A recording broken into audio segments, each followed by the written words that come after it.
There's a lot of noise right now about capitalism, socialism, the collective, and whether the economic system is fair. Most of that conversation is emotional, and very little of it is analytical. So instead of starting with ideology, it makes more sense to start somewhere neutral, the tax code. Because regardless of your political beliefs, tax code quietly tells you what the system actually rewards. And what it rewards isn't labor, it rewards ownership. That observation alone tends to make people uncomfortable, but it shouldn't. The tax code isn't a moral document. It isn't a philosophical manifesto. It's an incentive system. And incentives tell you far more about how a system really works than any political rhetoric layered on top of it. When you look at the tax code closely, what you see is a map. It shows you which behaviors the system encourages, which ones it discourages, and which ones it largely ignores. And when you read that map honestly, the message is remarkably consistent. Ownership is rewarded. Capital at risk is rewarded. Long-term thinking is rewarded. Illiquidity is rewarded. Guaranteed wages are not. That doesn't mean the system hates workers. It means it doesn't incentivize labor in the same way it incentivizes ownership. And that distinction matters, because when people feel like the system is unfair, it's often because they're operating inside of a part of the system that was never designed to be tax efficient in the first place. Historically, most people's first experience with ownership wasn't a business or a stock portfolio. It was a home. Home ownership functioned as a forced savings mechanism. It created leverage.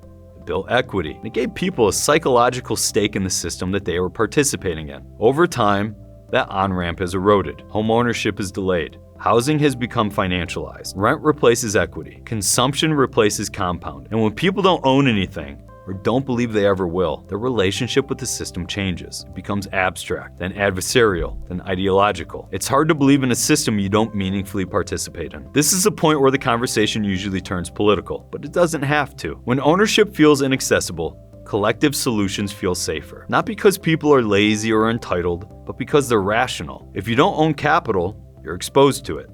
If you don't control assets, you're dependent on systems. If you don't benefit from growth, you start questioning why growth matters at all. Collective ideologies don't emerge in a vacuum. They emerge when people feel excluded from ownership, not when they feel included. This isn't a failure of values. It's a failure of access and education. Here's the uncomfortable part. Financial education drifted toward income optimization instead of asset accumulation. People were trained to negotiate salaries, not structures, to maximize cash flow, not positioning. So when people look at the system today and feel like it's rigged, they're not entirely wrong, but the rigging isn't ideological.